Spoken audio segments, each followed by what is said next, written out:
Bienvenue à notre webinaire sur le méthotrexate. Avant de commencer, j'aimerais simplement vous rappeler que vous pouvez écouter le français en appuyant sur le bouton French, français, au bas de l'écran et vous pourrez donc écouter la version française.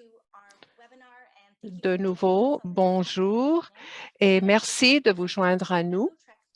On va parler du méthotrexate et également des maladies juvéniles idiopathiques. Alors, évidemment, c'est un sujet qui intéresse beaucoup de familles et il y aura beaucoup de questions au sujet du parcours de l'enfant qui commence à prendre le médicament et nous pourrons donc vous apporter des réponses à vos questions et nous aurons un bon échange avec tout le monde ici. Alors, qui est ici ce soir? Alors, nous avons des familles qui viennent de 56 villes du Canada et comme vous pouvez voir, nous avons aussi un sujet qui intéresse beaucoup de pays. Vous les voyez à l'écran. Alors, on voit qu'il y a beaucoup de questions qui sont liées au sujet de ce soir. Alors, si vous voulez utiliser la fonction chat ou la boîte de clavardage, vous pouvez vous présenter, vous pouvez dire d'où vous êtes, vous pouvez nous dire aussi si vous avez un enfant qui a une maladie rhumatismale, vous pouvez aussi indiquer l'âge de l'enfant et vous pouvez nous dire aussi quelle est l'expérience que vous avez avec les médicaments. Alors, vous pouvez échanger dans la boîte de clavardage et quelques points de logistique avant de commencer la présentation.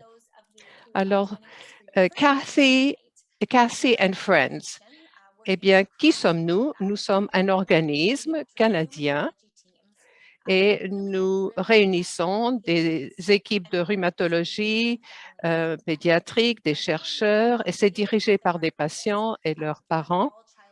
Et également, nous centrons sur les enfants qui sont atteints d'une maladie rhumatismale. Alors, nous voulons aussi encourager la recherche pour tous les enfants qui sont atteints d'une maladie rhumatismale. Alors, nous ne pourrions pas avoir notre séance éducative sans nos commanditaires. Alors, nous aimerions remercier nos commanditaires Nicolas, Abvi, Roche, Amgen, Sobi. Leur appui est essentiel parce que sinon, nous ne pourrions pas avoir le genre de programme que nous avons ce soir. Alors, nous pouvons ainsi toucher toutes les familles, les parents, les grands-parents, enfin tout le monde qui s'intéresse à la question. Alors, non seulement nous avons cette séance sur le méthotrexate, mais nous avons aussi toute une bibliothèque des séances en ligne précédentes. Alors, nous avons traité du VIH, de nutrition, de transition, l'activité physique, etc. Donc, si vous avez des questions, si vous cherchez de l'information, s'il vous plaît, allez sur notre site web, cathyandfriends.ca.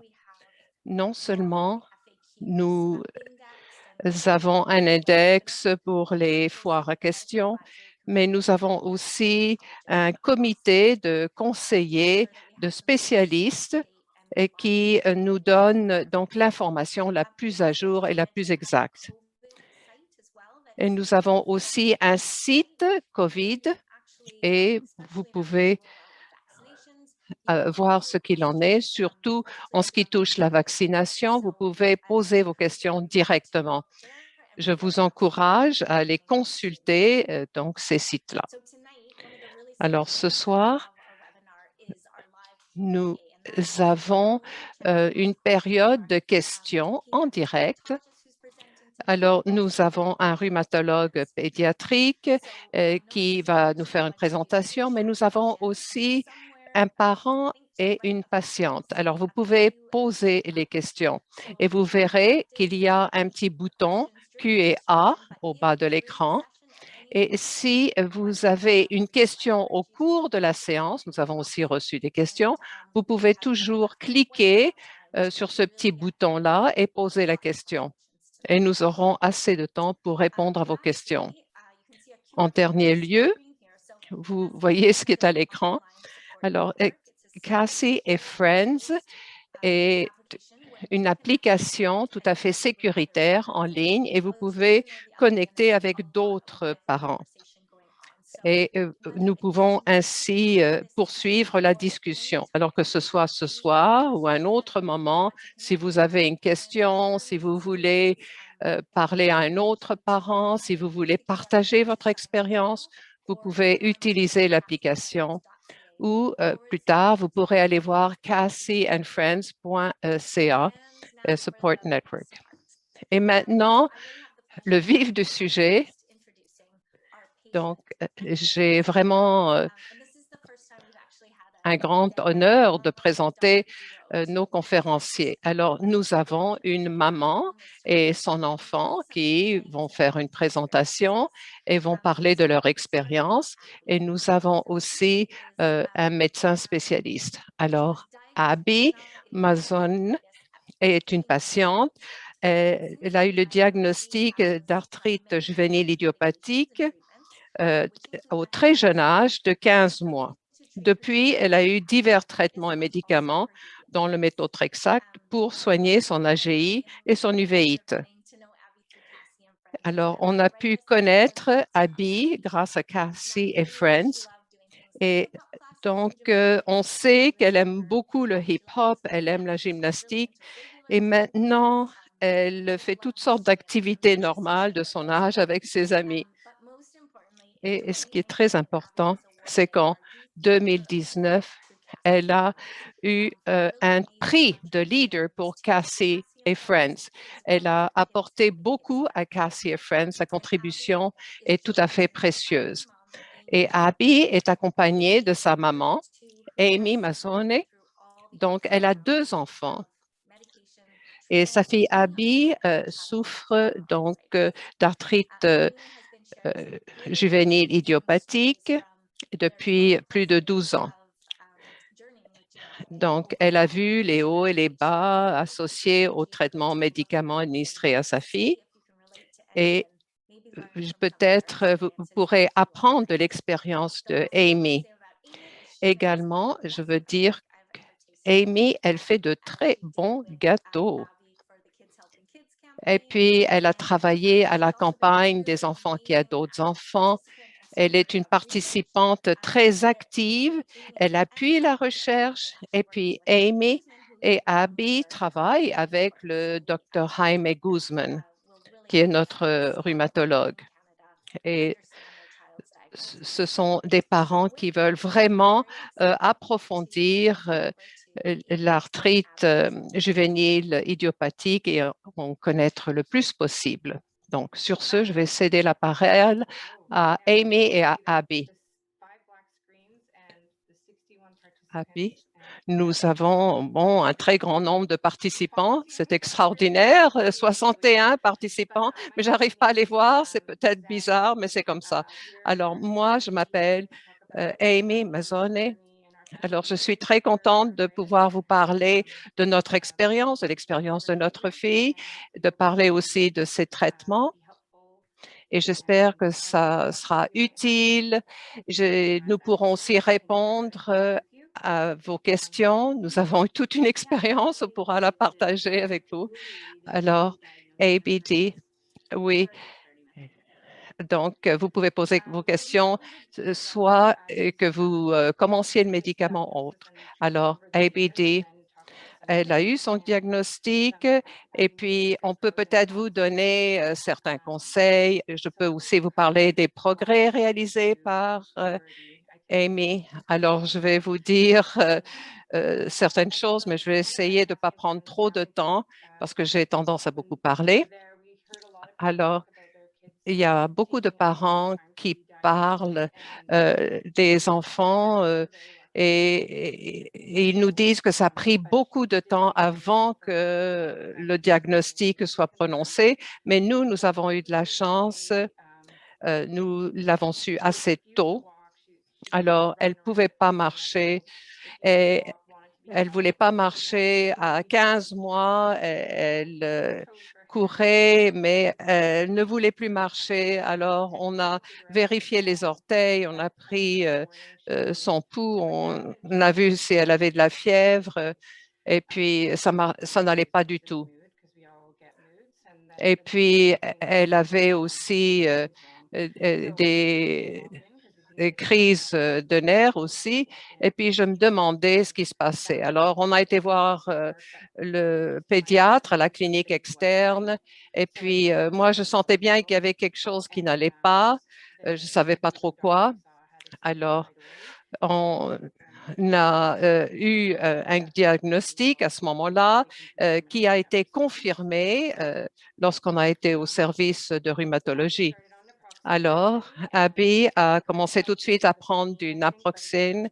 Ça a aidé pour ce qui est de la douleur, mais pas tellement pour l'inflammation. Et 2 mois ou 2 mois et demi après le dépistage, on a décidé qu'elle allait prendre du méthotrexate. Elle n'avait pas encore 2 ans et elle était en train de prendre du naproxène et aussi du MTX, du méthotrexate. Et puis, je vois aussi toutes les effets secondaires, les précautions qui accompagnent le médicament. C'est assez effrayant en fait. Alors, j'ai posé beaucoup de questions et j'ai essayé de faire ma recherche. Et puis, il n'y avait aucune garantie au sujet des effets secondaires, mais on a pu euh, voir la présentation du docteur Guzman. Et puis, lorsqu'on voit les effets secondaires, bon, ça nous fait un peu peur, évidemment, en tant que parents. Et puis, elle a dû aussi avoir des injections. C'était vraiment pas rigolo. Et on pensait qu'elle tolérait assez bien le méthotrexate, mais on essayait de le mettre dans des aliments qu'elle aimait, mais par exemple, le sirop d'érable, on le mettait dedans. Et puis, elle établissait un lien entre le médicament et le sirop d'érable. Alors, Abby dit, ouais, je goûtais ce médicament-là, même dans le sirop, j'avalais ça, c'était pas bon. Alors, Amy dit, on pensait que ça allait bien, mais éventuellement, elle refusait de prendre le méthotrexate. Et lorsque je me préparais pour la présentation, je regardais toutes les notes du médecin et bien souvent, l'importance aussi de faire des analyses de sang. Je n'étais pas irresponsable, mais j'hésitais, vous savez, parce que Abby, donc, elle a eu son diagnostic à peu près au moment où elle a reçu un petit frère à ce moment-là. Et quand euh, Abby a eu son diagnostic, elle ne pesait que 20 livres. Et puis, je regardais toutes les notes du médecin et puis, ça m'a rappelé tous ces événements-là. Attendez, j'essaie de me rappeler maintenant. Lorsqu'elle avait 4 ans, 4 ans et demi, Abby, elle prenait donc le méthotrexate. Sa maladie était sous contrôle. Elle n'avait pas beaucoup de douleurs articulaires, mais au début, évidemment, il y avait les genoux, l'orteil, le poignet qui lui faisait mal. Mais à chaque fois qu'elle prenait le médicament, et même elle savait que c'était du médicament, même si on changeait l'aliment, elle n'aimait pas ça. Et Elle vomissait, elle vomissait. Alors, on a essayé à quelques reprises de camoufler l'aliment, enfin le médicament dans l'aliment, mais on, on s'est découragé, puis on s'est dit, bon, on va essayer plus tard. Et puis au bout de 3, 4 semaines, je me rappelle, je me rappelle très bien ce qui s'est passé dans ma cuisine. Je pleurais, Abby pleurait, et puis mon mari était terrifié. Je me suis dit, ah non, j'en peux plus, j'en peux plus. Et puis nous, on l'a dit à l'équipe spécialisée, écoutez, non, on n'en peut plus, on ne peut pas continuer comme ça. Évidemment, je me sentais un petit peu irresponsable, mais en tout cas, on, on a essayé d'arrêter, mais il y a encore eu des poussées au bout de 3, 4 mois. Euh, Sa prof lui a dit, il y a quelque chose qui ne va pas. Elle a eu une poussée, une flambée qui était assez aiguë. Et c'est pas quelqu'un qui se plaint, Abby, vous savez. Elle dit, alors, Abby dit, maintenant, je me plains beaucoup parce que je suis adolescente. Mais Amy dit, bah, se plaignez pas vraiment à ce moment-là. Et lorsqu'on il y a un autre enfant dans la famille, on se demande, est-ce que c'est dû à l'arthrite ou est-ce que c'est dû au fait qu'il y avait plus d'attention parce qu'il y a son petit frère maintenant. Alors, en tout cas, elle a eu du méthotrexate et puis euh, elle a eu aussi des injections intra, euh, euh, euh, enfin, elle a essayé d'avoir des injections sous-cutanées, mais elle n'aimait pas tellement ça, évidemment. On a essayé de la distraire lorsqu'on lui donnait ces injections-là, mais elle s'opposait au fait d'avaler le médicament, alors elle a fini par accepter l'injection. Alors, ça marchait quand même assez bien, mais il y avait des hauts et des bas avec le méthotrexate et elle a eu un diagnostic d'uvéite également. Et puis, elle prenait aussi du naproxène. Alors, il fallait aussi qu'elle prenne plus de méthotrexate. Et puis, elle peut goûter le méthotrexate. Même si ça ne fait qu'effleurer la peau, elle sait que le médicament est là, hein. Alors, et puis il dit,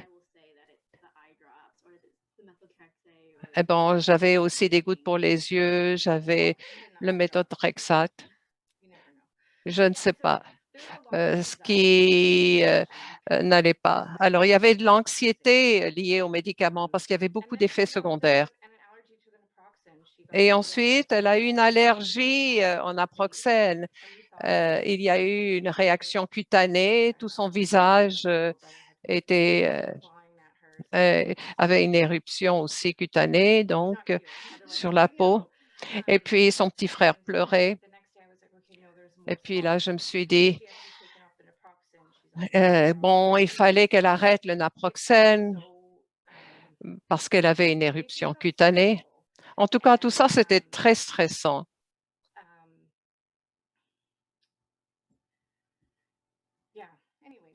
En tout cas, on a gardé le méthotrexate et au bout de 3 ans, elle a pu arrêter avec l'autorisation de l'ophtalmologue et aussi l'équipe de rhumatologie. Et je me rappelle à quel point j'étais emballée à ce moment-là. Ah, je me suis dit, on va faire quelque chose de particulier pour fêter ça, mais ça n'a pas duré. Ça n'a pas duré. Il y a une autre flambée. Elle a dû de nouveau avoir des injections.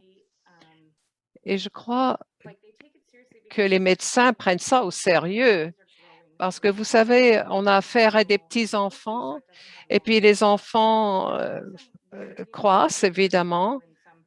Bon, alors maintenant, peut-être qu'elle a un orteil un peu tordu et puis peut-être il y a le petit doigt aussi qui tremble un peu, mais d'une façon générale, elle a pu éviter des effets à plus long terme, en tout cas. Oui, alors elle a eu donc des injections et puis elle avait donc du méthotrexate et puis elle ne pouvait pas prendre une pilule. Et puis, elle avait l'impression de boire du sable avec ce qu'on lui avait proposé d'utiliser. C'était assez horrible. J'y ai goûté, vous savez. Je peux, je, je crois qu'on sera riche si on invente une formule pour avaler le médicament. Alors, AB, ce serait merveilleux de ne pas avoir un arrière-goût aussi affreux. Alors, à midi, on a essayé aussi l'ondansetron. On s'est dit, bon, ça sera mieux, tu auras moins d'effets secondaires, il y aura moins de vomissements. Et puis, on a essayé aussi le comprimé, mais je me suis rendu compte que ça coûtait très, très cher, l'ondansetron. Alors, Abidi, ça marche, mais ça dure pas. Et puis, Abby, je me sentais mieux. Et puis, le matin, j'avais encore la nausée, mais c'était pas euh, aussi intense. Mais après un certain temps, je sais que ça coûtait cher. Et puis, je me suis rendu compte que j'étais réticente à prendre des comprimés. Non, vraiment. Alors, même pour le Tylenol, il faut que ce soit du Tylenol qu'elle puisse mâcher parce que vraiment, toute pilule, tout comprimé, elle ne peut plus, elle ne peut plus le prendre. Alors, Amy dit, moi, le conseil que j'ai à donner,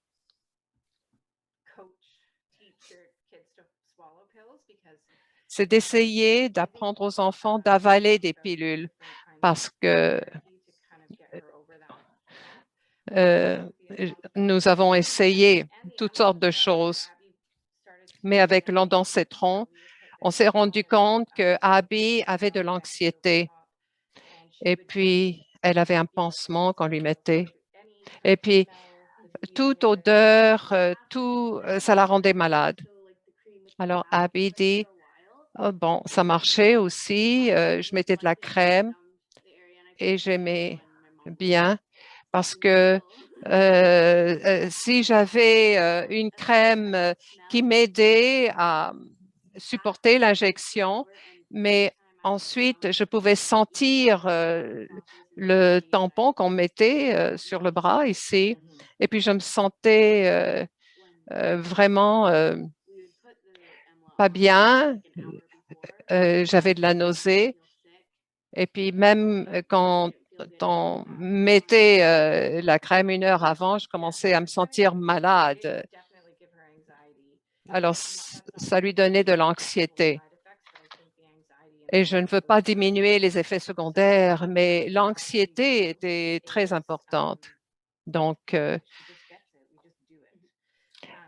qu'est-ce qu'on fait? C'est qu'on a, on a essayé d'autres choses. Alors, il y a une petite vibration qui, ça s'appelle le Busy Bee. Et puis, ça aide. Alors, oui, Humira, c'est encore plus douloureux. Alors maintenant, le méthotrexate ne me dérange pas autant. Alors, j'ai encore un petit peu la nausée, mais moins. Et c'est tout à fait normal pour moi d'avoir un peu de nausée. Mais je ne chasse pas ma mère quand elle s'approche, comme je le fais avec Humira. Alors, le méthotrexate, ça marche quand même.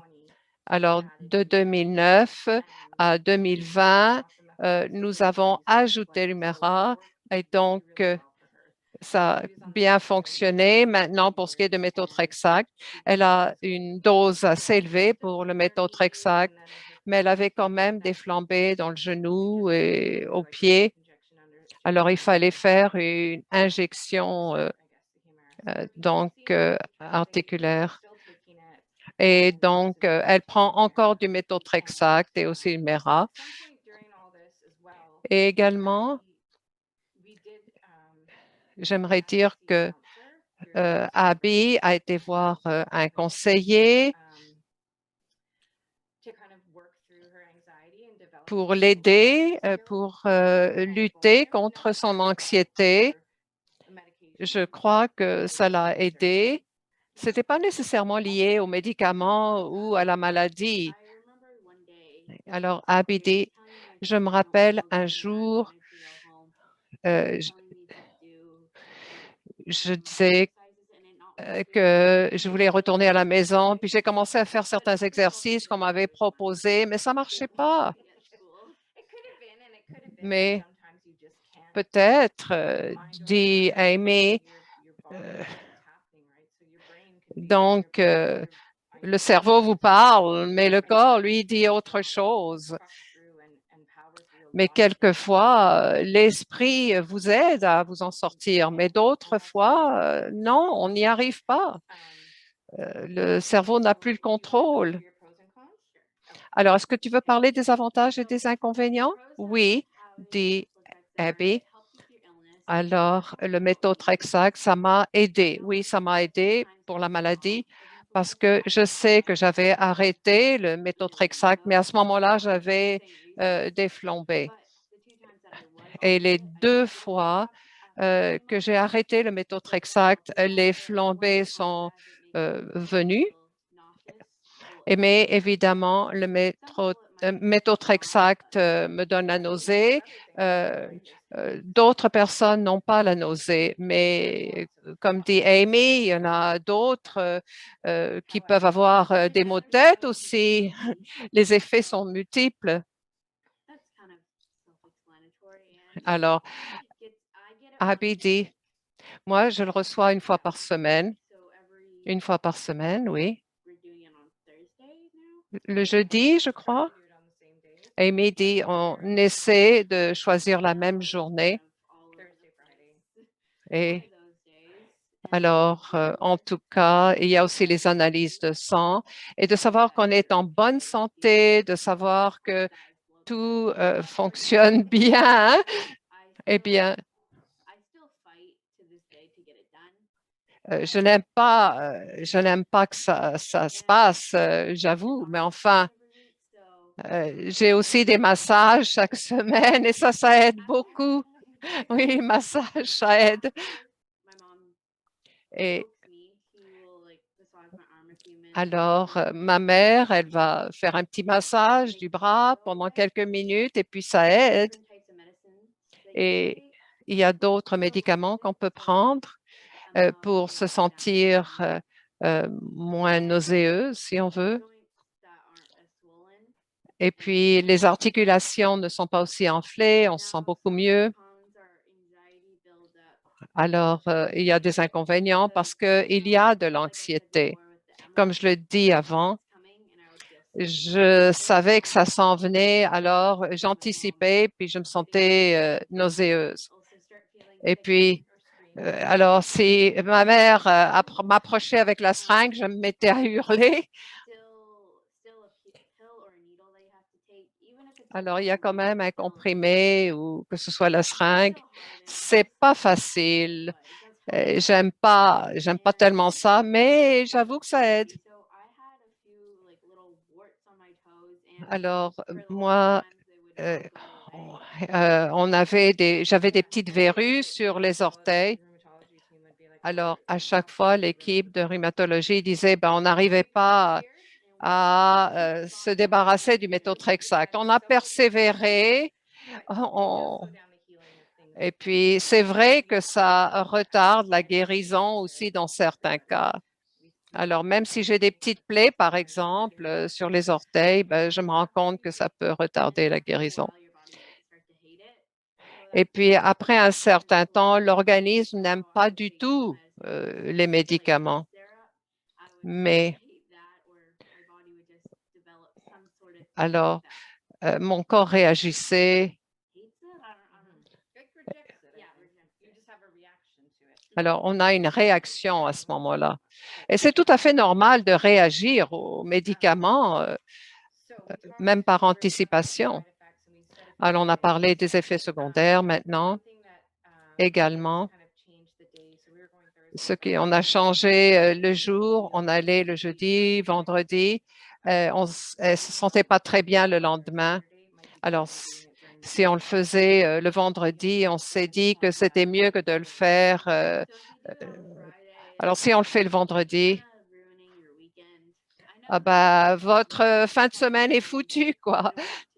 Alors, je voulais pas le faire le vendredi parce que je voulais quand même rencontrer mes amis et parce qu'on se sent pas bien le lendemain, hein. Et puis, tout ce que j'ai envie de faire, c'est de rester dans ma chambre. Alors, ça, c'est autre chose. C'est le lendemain, c'est de se reposer, de penser à soi. Et puis, ces profs savaient ce qui se passait et c'est tout. Voilà. Donc, oui. Donc, bon, j'ai encore 2, 3 minutes. C'est tout. OK. Bon, qu'est-ce que j'ai à vous dire? Alors, Abby, est-ce qu'il y a autre chose à jouer? Ah oui, alors, l'analyse de sang. L'analyse de sang. C'est très important de faire les analyses de sang pour que le médecin suive ce qu'il en est et puis ajuste au besoin le médicament. Et puis, les parents ne sont pas paresseux lorsqu'ils ne font pas faire ces analyses de sang, mais je sais que c'est important et je sais que les analyses de sang aident à faire le suivi. Est-ce qu'il y a d'autres choses? Oui, il y a une question au sujet des tout petits qui ont toutes sortes de comportements, qui piquent des crises, et je crois que c'est lié aux médicaments. Parce que lorsque Abby était toute petite, elle, elle criait et puis je me disais qu'elle était de mauvaise humeur. Mais c'est une façon de communiquer pour les tout petits, vous savez. Ils se mettent à crier, ils n'aiment pas les médicaments. Euh, oui, ça peut être dû aux médicaments, en effet, si le tout petit il commence à crier. On pourrait parler infiniment. Le parcours est long, mais Abby, elle est forte, elle a une bonne équipe qui l'appuie. Et puis, nous sommes ravis d'être ici et de pouvoir répondre à vos questions. Et j'espère que le parcours que vous avez avec votre enfant sera quand même un bon parcours. Alors, prenez bien soin de vous. Merci. Merci beaucoup, dit Jennifer. Merci, Abby et Amy. Alors, ce sont des histoires bien réelles. Et maintenant, nous pourrons parler de médecine, on pourra parler de recherche, mais c'est un bon contexte. C'est bien, nous, avez, vous avez parlé du stress, vous avez parlé de la douleur, des effets secondaires, des émotions, mais j'ai vu que vous arrivez à vous adapter et également même à bien vous en sortir. Alors, c'est bien parce que Abby a parlé de ce qu'elle aime Et puis, je crois qu'on a beaucoup appris grâce à vous, comment vous arrivez à vous adapter. Et maintenant, nous aurons le docteur Guzman. Alors, docteur Jaime Guzman est bien connu. C'est un épidémiologiste clinique. Il est rhumatologue pédiatrique et c'est un chercheur avec lequel nous collaborons à Casey and Friends. Et sa recherche est axée sur le fait que les familles doivent bien comprendre la maladie de leur enfant. Il a publié des articles de fond dans le domaine et nous avons eu beaucoup de chance de travailler avec le Dr. Guzman, pas seulement à Casey and Friends, mais nous l'avons eu comme conférencier aussi et il nous appuie à Casey and Friends et il appuie aussi tous les enfants qui sont atteints d'arthrite juvénile. Alors, sur ce, je suis ravie de pouvoir céder la parole au Dr. Jaime Guzman. Alors, merci beaucoup pour cette présentation, dit le Dr. Guzman. Bonsoir tout le monde. Je vais vous donner un point de vue médical et ensuite nous pourrons répondre à vos questions. J'ai préparé quelques diapos pour vous. Je vais vous les présenter. Et cela me permettra de mieux expliquer ce qui se passe et peut-être que vous comprendrez mieux la maladie. Il s'agit d'une maladie assez complexe quand même.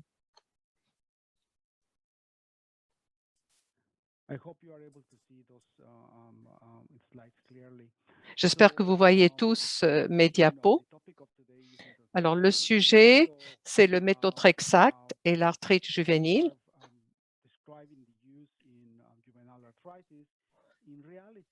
En réalité, le méthotrexate est utilisé dans bon nombre de maladies rhumatismales chez l'enfant. Pour les enfants qui sont atteints de dermatosites, de lupus, d'autres maladies également, de vascularite et autres. Alors, ce n'est pas une patiente qui existe vraiment en raison de confidentialité, mais cela reflète un cas typique. Alors, nous avons une patiente qui peut avoir 3 ans, qui peut avoir 4 ans, et puis on voit cette patiente ou ce patient parce qu'il a les doigts, les poignets qui sont enflés, et puis et le médecin va dire on devra essayer un traitement méthotrexate ou un naproxène. Et le parent va nous dire eh bien, docteur, pourquoi faire subir de la chimio à mon enfant? Alors, je vais vous parler un petit peu de ce genre de discussion que nous avons.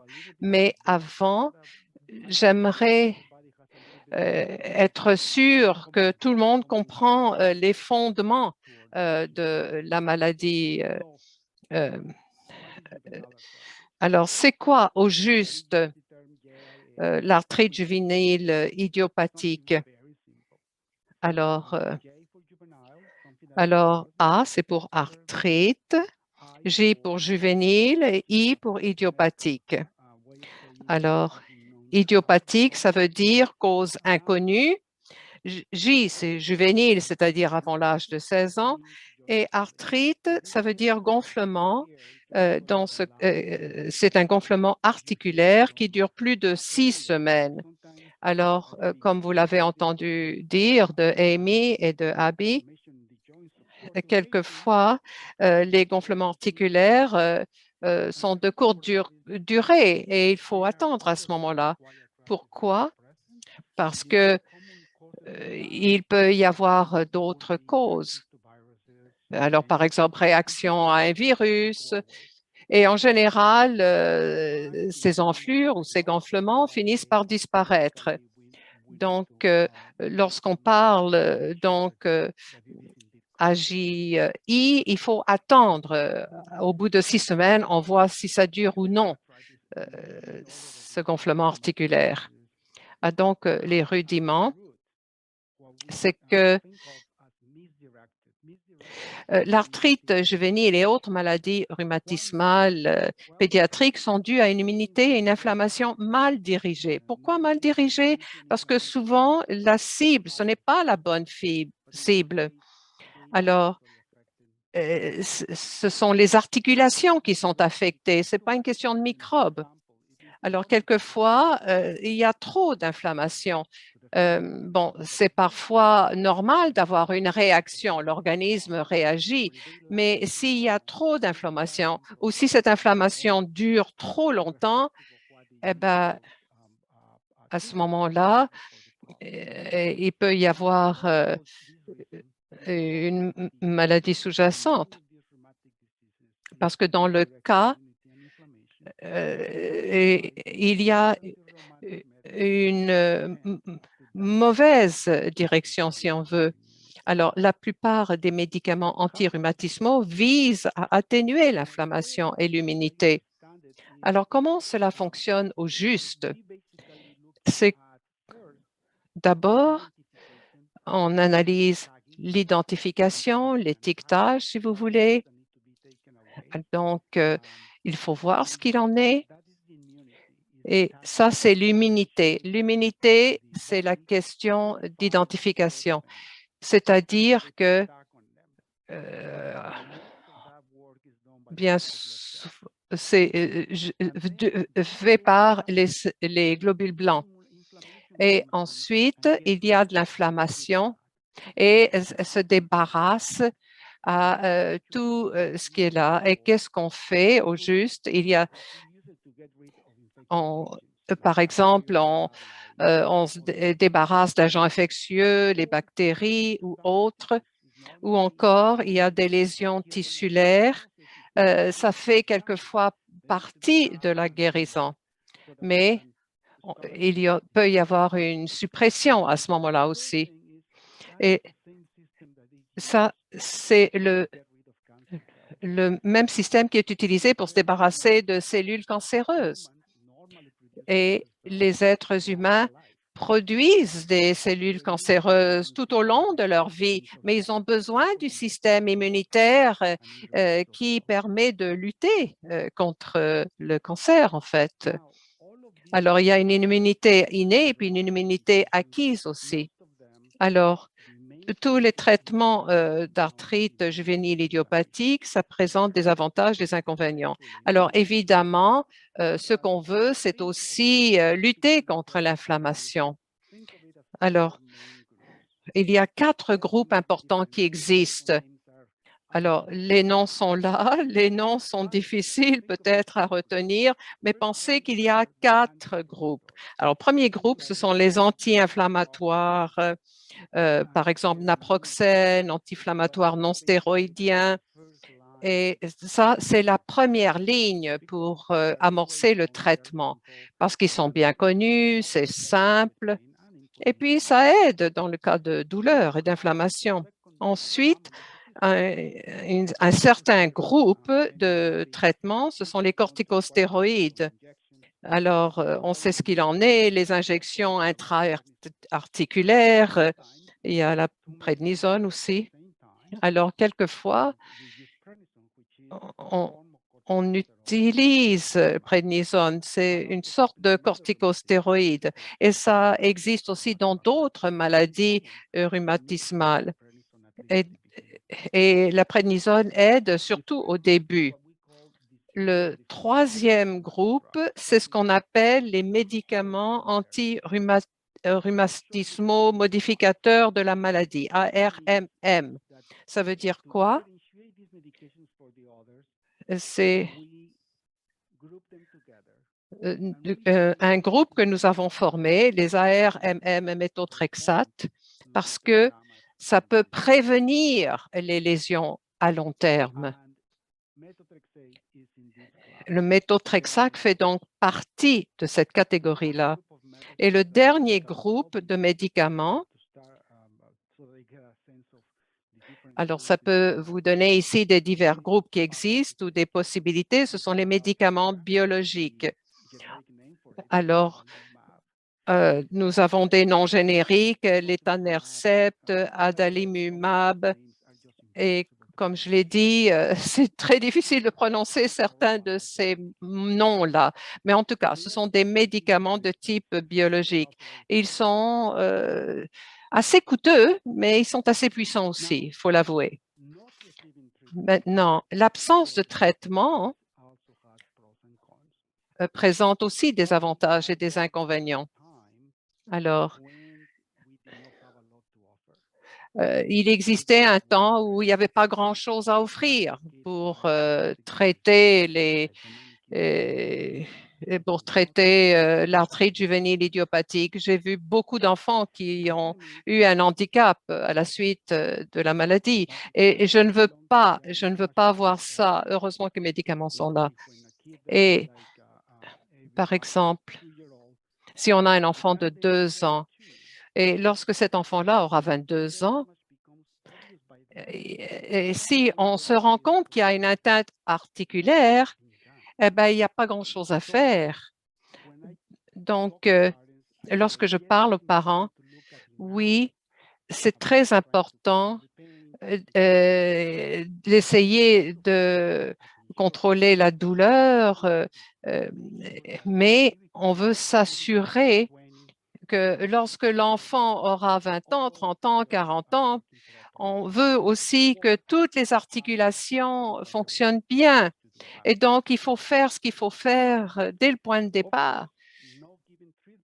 Évidemment, s'il n'y a pas de traitement, évidemment, il n'y aura pas d'effets secondaires et puis il n'y a pas de coûts initiaux. Bon, euh, donc, bon, le coût existera, mais enfin, évidemment, on veut essayer de tout faire pour aider l'enfant. Donc, il y a aussi la question d'équilibrer le traitement. Il y a 4 groupes différents. Il y a diverses possibilités qui existent pour ce qui est des effets. Alors, il faut équilibrer le tout. Alors, quelquefois, ça ne marche pas. Alors, qu'est-ce qu'on fait? C'est qu'il faut voir. Par exemple, vous avez un enfant qui a mal et on sait que la douleur, c'est pas drôle. Et puis, on veut aussi que la douleur arrête. Mais d'un autre côté, on peut aussi avoir un traitement excessif. Alors, dans certains cas, le traitement est insuffisant, alors on souffre de trop, mais le traitement peut être excessif parce qu'on sait que la prise de médicaments, ce n'est pas nécessairement agréable et, et ce n'est pas drôle aussi. Et évidemment, s'il y a un traitement excessif, il y a un risque d'infection, d'autres effets aussi. Et puis, évidemment, les coûts peuvent être très élevés dans le cas de traitement excessif.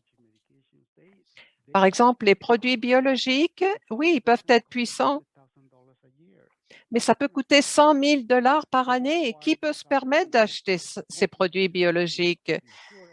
Alors, il y a la question des assurances, tout ça. Enfin, ça peut être très, très complexe. Mais on va revenir au vif du sujet. Évidemment, on veut freiner l'évolution de la maladie. Alors, on va revenir à la question qui est posée par le parent. Pourquoi donc la chimio pour mon enfant? Mais c'est quoi la chimio? Mais d'abord, je vais passer à l'histoire de méthotrexate. Alors, ce n'est pas un médicament qui est nouveau. Ça a été fabriqué peu de temps après la Deuxième Guerre mondiale, en 1947. D'abord, c'était utilisé pour traiter la leucémie. Et en fait, la première fois qu'on a pu traiter un cancer métastatique, c'était en 1956 grâce au méthotrexate. Mais ce qui est plus important pour nous, c'est quand est-ce qu'on a utilisé le méthotrexate pour agir sur l'arthrite juvénile idiopathique. Alors, pourquoi? Parce qu'on s'est rendu compte que ça fonctionnait bien dans le cas de cancer. Et en 1992, il y a eu une étude conjointe des États-Unis et URSS publiée dans le New England Journal of Medicine qui a fait état de son efficacité dans le cas d'AGE. Et le médicament était identifié comme étant efficace et le médicament figure dans la liste des médicaments essentiels de l'Organisation mondiale de la santé. Il s'agit de médicaments très sécuritaires, efficaces, nécessaires dans le réseau de la santé. Alors, c'est quoi la différence aussi entre un médicament générique ou non générique? Mais le méthotrexate est un médicament générique qui n'est plus protégé par le brevet. Donc, tous les laboratoires pharmaceutiques peuvent fabriquer ce médicament-là. Mais évidemment, lorsqu'il n'y a plus de brevet, les laboratoires pharmaceutiques n'ont plus intérêt à en promouvoir l'usage. Donc, ça coûte moins cher. Alors, ces principes de chimiothérapie, c'est-à-dire comment les médicaments travaillent et fonctionnent pour traiter le cancer, en fait, ça a été le travail de 3 personnes, ces personnes que vous voyez à l'écran. Et ces personnes ont fini par être récipiendaires du prix Nobel de physiologie et de médecine de 1988. Alors, on parle de chimiothérapie. Alors, c'est quoi au juste la chimiothérapie, quelquefois appelée chimio? Alors, quelquefois, il y a une certaine connotation qui est liée au mot. Alors, voici une définition de la Société canadienne de cancer. La chimiothérapie utilise des médicaments pour tuer les cellules cancéreuses. Bon, mais dans la langue de tous les jours, la chimio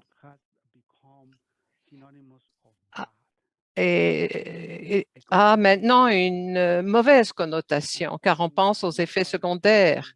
Et quand les parents d'Anna demandent pourquoi donner la chimio à mon enfant, c'est ce qu'ils ont en tête, la mauvaise connotation. Alors, j'aimerais que vous preniez ce que je vais vous dire avec un grain de sel, n'est-ce pas? Je vais vous donner mon point de vue, OK? Alors, une substance n'est pas bonne ou mauvaise. Cela dépend de son utilisation. Un exemple, l'eau. L'eau, elle est bonne, c'est une source de vie, mais en bonne quantité. S'il y a trop d'eau, vous en mourrez. Des milliers de personnes se noient chaque année partout dans le monde. Méthotrexate, c'est la même chose. La bonne quantité, ça vous garde en vie, mais une mauvaise quantité, ça vous tue. Mais une bonne quantité, ça vous permet de prévenir la douleur et le handicap chez un enfant qui est atteint d'arthrite. Et cela permet aussi d'éviter les problèmes dans le cas de dermatomyosite, de lupus, de vascularite, par exemple. Et ça peut prévenir aussi la cécité parce que cela permet de contrôler l'inflammation oculaire. Alors, toutes les substances peuvent nuire. Cela dépend de la quantité. Et si vous faites une recherche, vous connaîtrez les effets secondaires possibles de tout médicament. Les, les effets sont l'exception et non la règle. Alors, si vous faites la recherche, vous saurez ce qu'il en est. Alors, ça, c'est controversé et c'est mon point de vue, je le répète. Mais ne me dites surtout pas, si c'est naturel, ça ne peut pas être nocif. Mais je regrette, les amis, le curare, c'est une des toxines les plus nocives au monde et c'est entièrement naturel, entièrement naturel. Et ce curare, c'est une toxine très puissante. Et oui, et c'est naturel, à 100%. Alors, quels sont les avantages du méthotrexate? Bon, alors, c'est le médicament le plus prescrit pour lutter contre la GI et d'autres maladies. Et ça diminue l'inflammation articulaire dans 70% des cas et ça la combat complètement dans 60% des cas.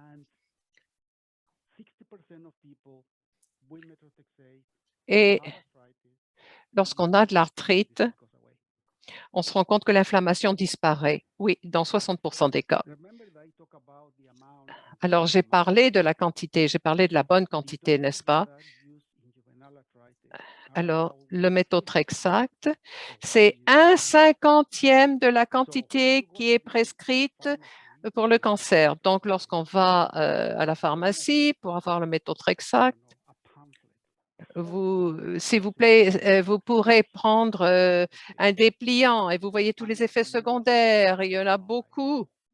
Mais tous ces effets secondaires s'appliquent dans le cas du cancer. Vous utilisez des petites doses comparativement aux autres utilisations. Seulement 1/50, c'est tout. Parce que le maximum qu'on voit, c'est de 25 mg une fois par semaine. Alors, la prise est orale ou il y a une administration sous-cutanée. Et c'est aussi efficace qu'en bon nombre d'autres maladies, l'uvéite, la dermatomyosite, le lupus, la vascularite et autres maladies rhumatismales de l'enfant. Et aussi, ça réduit le recours aux corticostéroïdes, par exemple la cortisone. Et donc, dans certains cas, je sais qu'on a besoin de prednisone. Et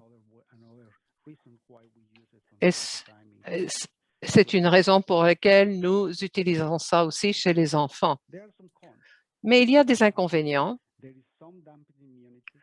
L'immunité est quelque peu atténuée. Alors, ça dépend de la dose aussi. Donc, il y a un risque accru d'infection, retard de guérison. Aussi, ça agit lentement. Ça ne change pas les symptômes rapidement. On commence et ça prend 3 à 4 mois avant d'avoir l'effet complet. Mais si vous avez l'effet complet, l'arthrite disparaît.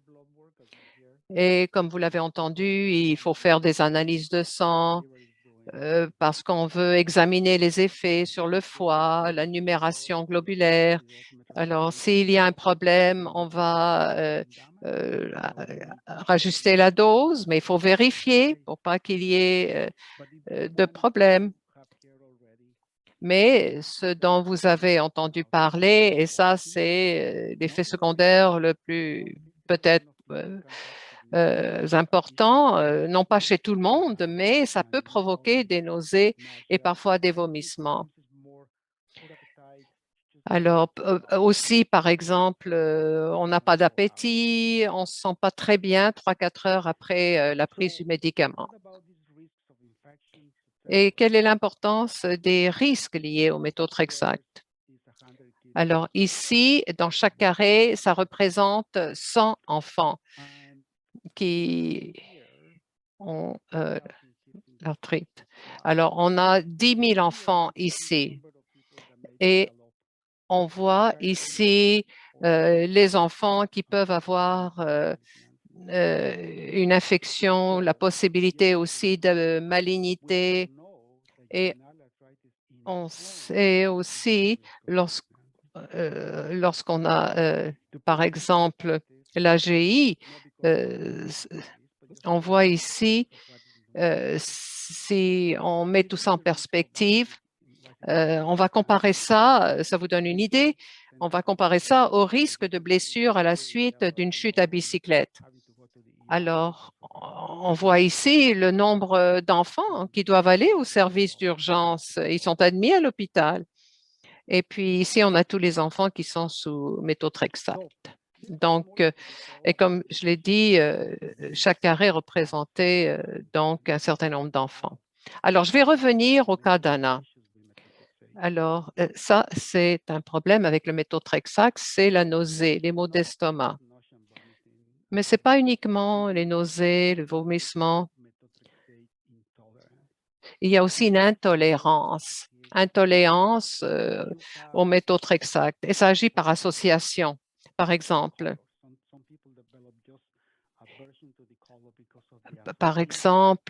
il y a peut-être une aversion, on devient allergique à la couleur, par exemple.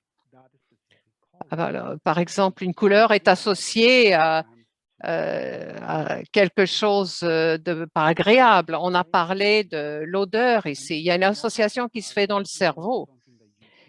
Et ce n'est pas quelque chose qu'on choisit, c'est une façon que le corps a de réagir et l'esprit réagit aussi. Et c'est plus présent chez les enfants que chez les adultes. Alors, ce sont des réactions conditionnées, si on veut. Alors, par exemple, avant de prendre le médicament, vous anticipez que vous allez le prendre et il y a des nausées, des vomissements. Alors, il y a près de 50% des enfants qui auront une intolérance. Alors, à ce moment-là, on a comme une nausée d'anticipation. Eh bien, souvent, les enfants ne peuvent pas parler et deviennent irritables, ils pleurent et ils refusent de prendre le médicament. Et c'est très dur pour les patients, les parents et pour tout le monde en fait, vous savez. Et, et à ce moment-là, il faut faire autre chose. Alors, ça peut entraîner l'usage de produits biologiques. C'est très important de traiter de ce problème. Alors, on fait des études en ce moment. Et puis, on est en train de faire des tests sur l'ondansetron pour ceux qui sont affectés, pour prévenir l'intolérance. Et ça, c'est financé par la Société de l'arthrite. Alors, ce qu'on essaie de comparer, c'est l'utilisation d'ondansetron dès le départ avec la première dose méthotrexate par rapport au fait qu'on va le prendre selon le besoin, s'il y a, par exemple, un problème. Alors, c'est très important de faire ce genre d'essai parce que si on ne fait pas d'essai, on ne saura jamais si ça fait plus de bien que de mal. Mais ce qui peut se produire aussi, que ça ne fonctionne pas. Et lorsqu'on utilise le méthotrexate chez les enfants, et puis on peut utiliser l'ondansetron ou autre. Alors, ce que nous essayons de faire, c'est de voir si on peut le faire à petite dose, une fois par semaine, et dès le point de départ. L'ondansetron est couramment administré pour prévenir les nausées liées à la chimiothérapie et c'est également un médicament générique.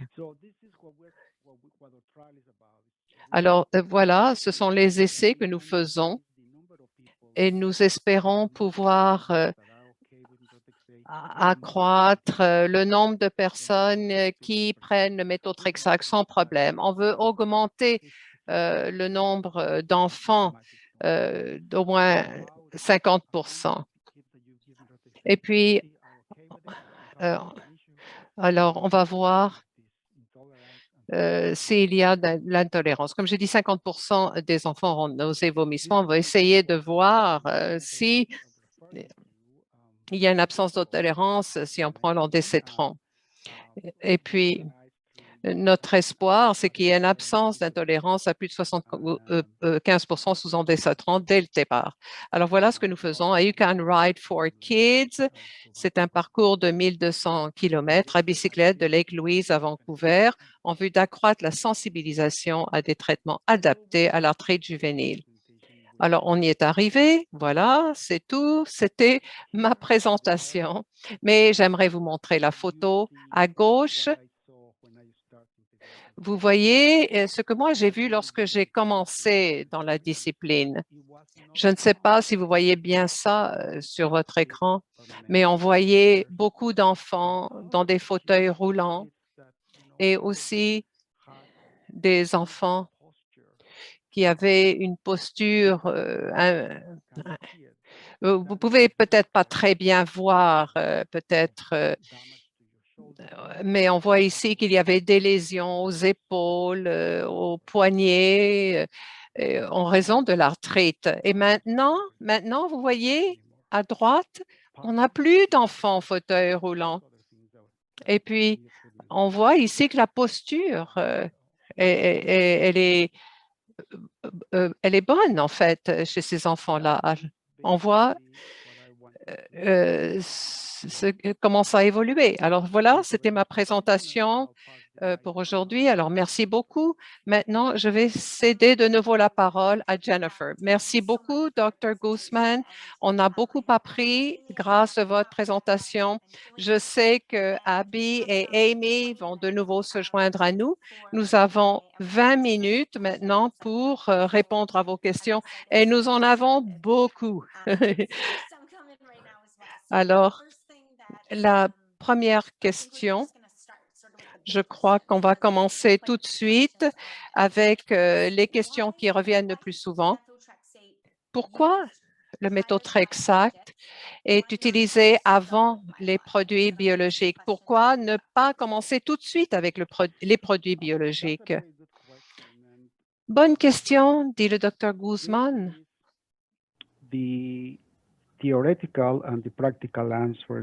Il y a une réponse d'ordre théorique et une réponse d'ordre pratique.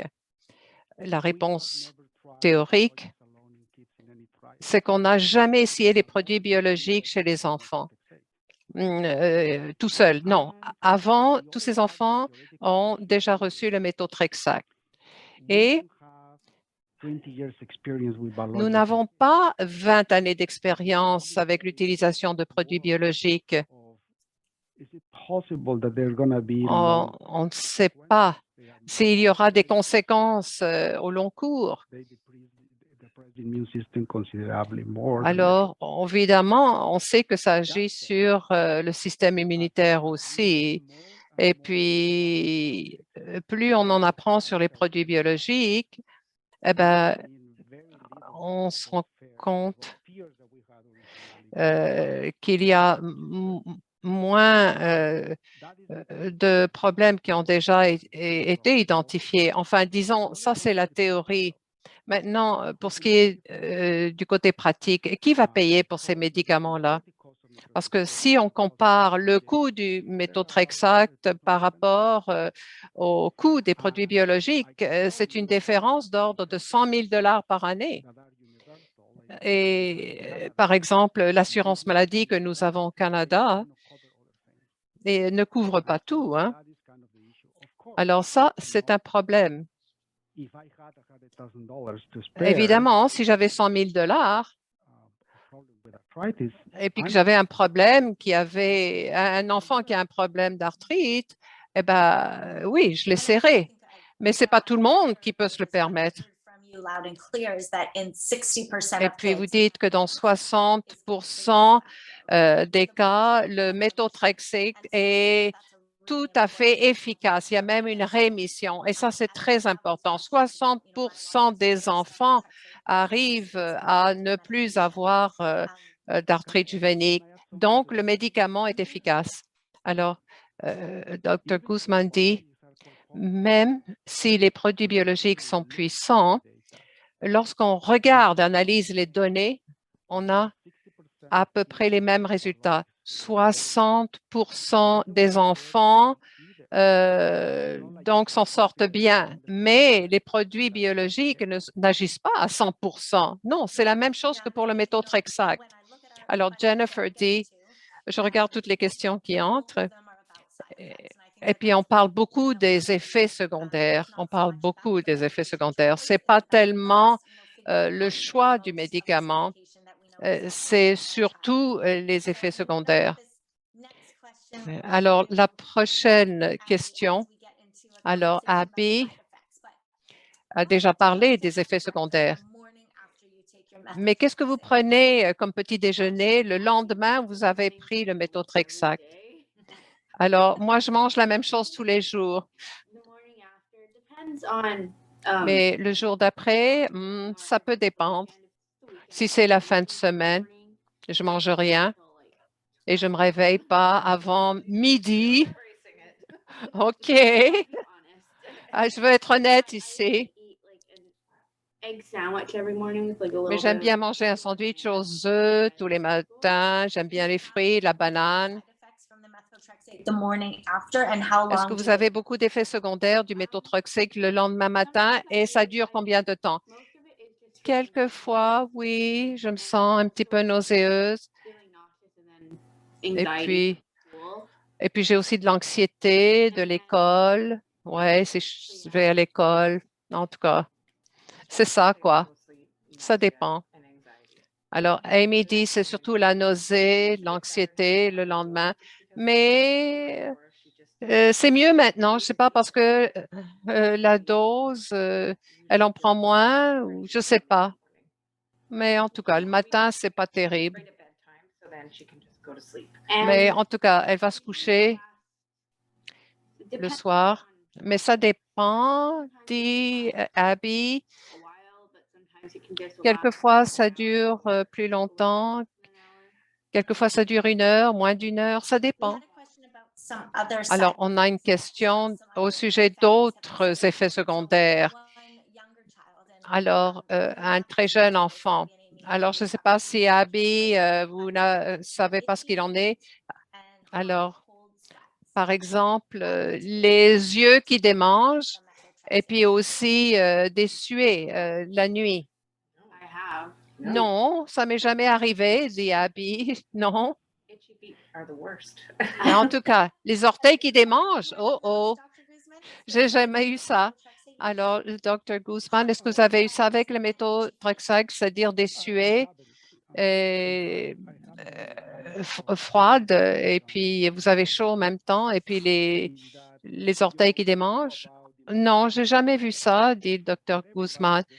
On connaît les effets les plus courants, mais tout le monde est différent. Vous savez, l'organisme humain, il réagit de façon différente.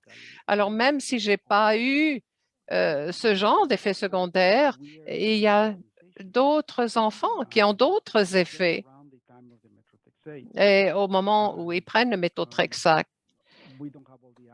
Mais on n'a pas toutes les réponses. Mais j'ai entendu parler de symptômes un peu bizarres.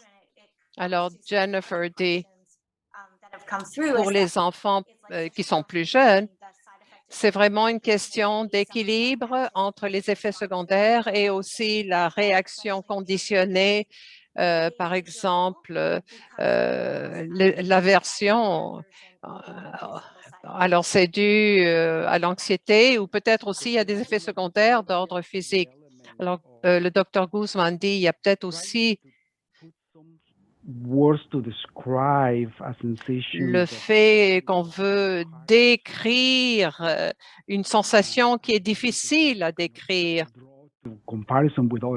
Alors, on essaie d'établir des comparaisons.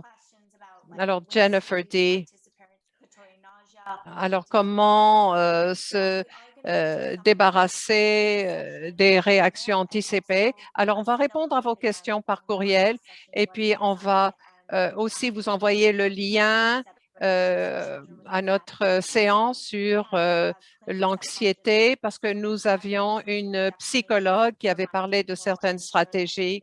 Alors, on pourra partager le lien de cette conférence-là sur l'anxiété. Et puis aussi le vertige dû au méthotrexate. Alors, Abby allez, allez, Abby, répondez, dit le docteur Guzman. Peut-être que c'était dû à la nausée, je ne sais pas. Mais oui, ça m'est arrivé d'être très étourdi. Alors, Dr. Guzman, oui, ça, j'entends très souvent des étourdissements, oui, des vertiges et aussi des maux de tête, des céphalées. Oui, oui, ça, c'est vrai. Ça, je l'ai entendu souvent. Le lendemain, les céphalées, maintenant, l'administration. On parle de prise orale par rapport aux injections. Est-ce que ça dépend de l'âge de l'enfant? Est-ce que l'un est plus efficace que l'autre? Alors, est-ce que vous voulez répondre à la question? Alors, Dr. Guzman dit, c'est un sujet controversé.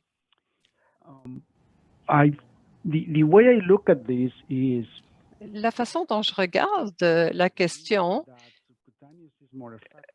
sans doute que l'injection sous-cutanée fait en sorte qu'il y a plus de doses qui entrent dans l'organisme parce que lorsqu'on prend quelque chose oralement, ce n'est pas tout absorbé, d'accord? Donc, toute la quantité se retrouve à l'intérieur de l'organisme avec l'injection sous-cutanée. En principe, c'est plus efficace, mais la réalité, c'est qu'il n'y a pas d'études pour comparer les deux. Et également, c'est que ça ne fait pas de différence pour les effets secondaires. Qu'on le prenne oralement ou qu'on le prenne par injection, il n'y a pas plus ou moins d'effets secondaires. De nouveau, c'est un autre sujet controversé parce que les études que nous avons à ce jour montrent que c'est à peu près la même chose dans les deux cas. Mais cela dit, quelquefois, lorsqu'on change d'une façon à une autre pour certains enfants, ça marche. Dans certains cas, si on passe de l'injection à la prise orale, ça aide et l'inverse aussi. Alors, Amy et Abby, dit Jennifer, un des participants, ont dit que vous administrez le méthotrexate dans le bras et il y en a d'autres qui ont la seringue dans le ventre. On nous a dit de le faire dans le bras. On nous a appris à faire l'injection dans le bras. Et je crois que l'infirmière a dit qu'on pouvait changer l'endroit. On peut changer de bras. Alors, on dit qu'on pouvait essayer la cuisse ou le ventre. On a toujours fait dans le bras. Moi, ça ne m'intéresse pas tellement de le faire ailleurs, dit Abby. Est-ce que c'est important ou non, demande Jennifer. Alors, Dr. Guzman dit, pour ce qui est du médicament, il n'y a pas vraiment de différence. S'il y a assez de tissu sous-cutané, vous pouvez le faire, peu importe. Mais évidemment, l'épaisseur du tissu est plus facile dans certaines parties du corps. Quelquefois, c'est plus facile dans le ventre. Il y a aussi les terminaisons nerveuses aussi. Et il y a plus de sensibilité à certains endroits. Donc, d'après moi, si c'est un problème pour un endroit en précis, essayez un autre endroit. Mais lorsqu'il y a une formation qui est faite, il vaut mieux insister sur une façon de faire. Mais est-ce qu'il y a une contre-indication pour choisir une autre partie du corps? Non, il n'y a pas de contre-indication. On peut utiliser une autre partie du corps. Si ça fonctionne mieux pour quelqu'un, pourquoi pas? Alors, Jennifer dit, une autre question au sujet des effets secondaires. Et le docteur Guzman, vous pouvez prendre la parole et ensuite, Abby et Amy, vous pourrez répondre. Alors, lorsqu'on accroît la dose, est-ce que les effets secondaires vont s'aggraver? Let me focus on should you anticipate. Alors, je vais parler de l'anticipation, d'accord? Si vous anticipez quelque chose, ça va se produire, c'est sûr. Alors, soyez vigilants. Is it true Est-ce vrai, dit le docteur Guzman, que plus la dose est grande, plus les effets secondaires seront grands? Oui, c'est vrai. Évidemment, plus la quantité est grande et plus les effets secondaires seront là. Mais l'anticipation, ça, c'est important. Vous savez, le cerveau est si puissant et si on anticipe quelque chose, eh ben, il va voir le pire. Alors, si on dit à quelqu'un qu'on va lui donner un médicament et puis on lui donne une pilule au sucre, et il aura l'impression de prendre le médicament. Alors, mettez l'accent sur le positif, faites l'essai et puis essayez de vous débarrasser de l'anticipation. Bon, merci, c'est un bon conseil pour les parents. Alors, s'il vous plaît, aux parents, lorsqu'on augmente la dose, de ne pas faire de corrélation avec la nausée. Également des questions au sujet des effets secondaires à long terme. Est-ce qu'un enfant peut prendre le méthotrexate pendant une période qui est trop longue? Bonne question, dit Dr. Guzman. Évidemment, c'est très important pour les parents. Et ce que je peux vous dire, c'est parce que le méthotrexate existe depuis si longtemps, nous avons des patients qui sont sous méthotrexate depuis des décennies. Et puis, on n'a pas vu d'effet à long terme. Mais attendez, un petit mot, là, il faut être prudent. Il ne faut pas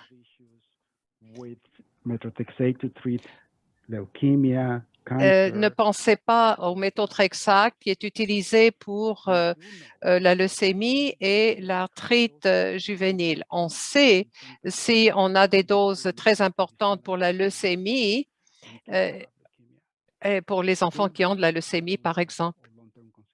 Oui, il y aura des conséquences à long terme, mais ce n'a jamais été le cas aux doses que nous administrons dans le cas d'arthrite juvénile idiopathique. Alors, Jennifer D., alors, AP, vous avez parlé de l'Humira, que vous avez commencé aussi. Alors, Dr. Guzman, comment le méthotrexate et les produits biologiques agissent ensemble? Alors, le Dr. Guzman dit, c'est une bonne question et ça revient à ce que j'ai déjà mentionné.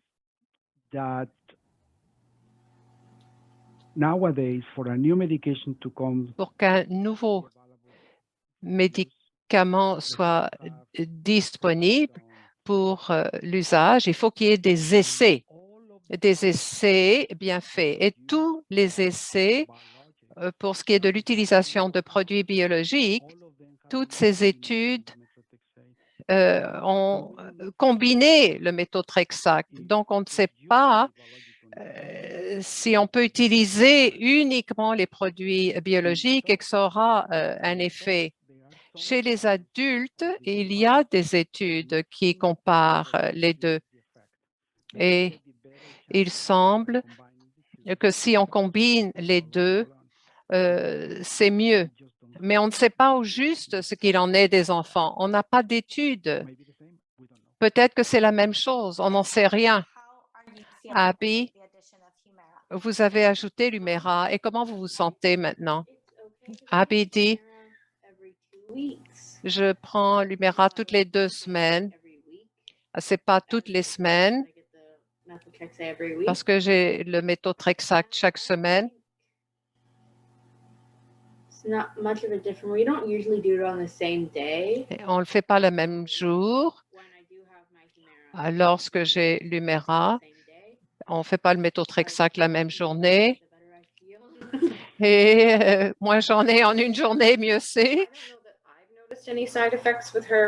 À midi, j'ai pas vu d'effet secondaire avec l'Humira ou juste avec les injections. Alors, l'injection, bon, ça fait mal. Elle dit que ça brûle, mais j'ai rien remarqué d'autre, non. Nous avons beaucoup de questions et juste quelques minutes qui nous restent. Alors, on va faire de notre mieux pour répondre à votre question. On va répondre par courriel, on va consulter notre équipe de spécialistes, le Dr. Guzman, Ayabe, Amy aussi et d'autres. Alors, il y a des questions de comment répartir les doses, par exemple, et il y a tellement de stratégies pour contrôler les effets secondaires. Mais pour résumer, Amy, c'est quoi votre conseil lorsque vous parlez à votre rhumatologue pédiatrique ou à votre infirmière, lorsque vous voulez essayer quelque chose de nouveau ou lorsque vous posez une question au sujet du méthotrexate? Alors, toutes ces questions que vous avez, quels conseils vous pouvez donner? Il faut poser la question, sinon vous ne connaîtrez jamais la réponse. Et lorsque je vois tous les rapports d'ABI, c'est que je pose la question et je pose la question à chaque consultation. Alors, je dis, qu'est-ce qu'il en est de ci, de ça, et puis on répond à toutes mes questions. Il n'y a pas de certitude, mais chaque fois que je pose une question ou Abby se plaint de quelque chose, par exemple, on nous écoute et les médecins nous aident et expliquent. Du moins pour nous, à l'hôpital, pour enfants, ce n'est pas une question de prendre les médicaments et puis faire les analyses de sang. Non, c'est pas seulement les questions de médicaments, etc. C'est une question de qualité de vie pour nous en tant que parents et pour Abby aussi. Et on a toujours été bien appuyés par l'équipe. Et puis, je peux vous dire qu'on a été à la première journée du Family Day, journée de la famille. Je dis, pourquoi est-ce qu'on ne l'a pas fait plus tôt? Parce que vraiment, c'est formidable de pouvoir partager ces expériences et de pouvoir poser des questions. Voilà. Merci beaucoup, dit Jennifer. Merci à tout le monde. Merci à tous les participants. Merci d'avoir partagé vos expériences dans la case des questions dans la boîte de clavardage. Alors, merci Abby et Amy. Merci, vous avez du courage de prendre la parole. Alors, merci Amy pour tout ce que vous faites pour sensibiliser tout le monde à l'arthrite juvénile idiopathique. Mais vous participez à la recherche et merci beaucoup, Amy. Merci à Abby. Merci au Dr. Guzman. Vous êtes là pour les patients, pour les parents.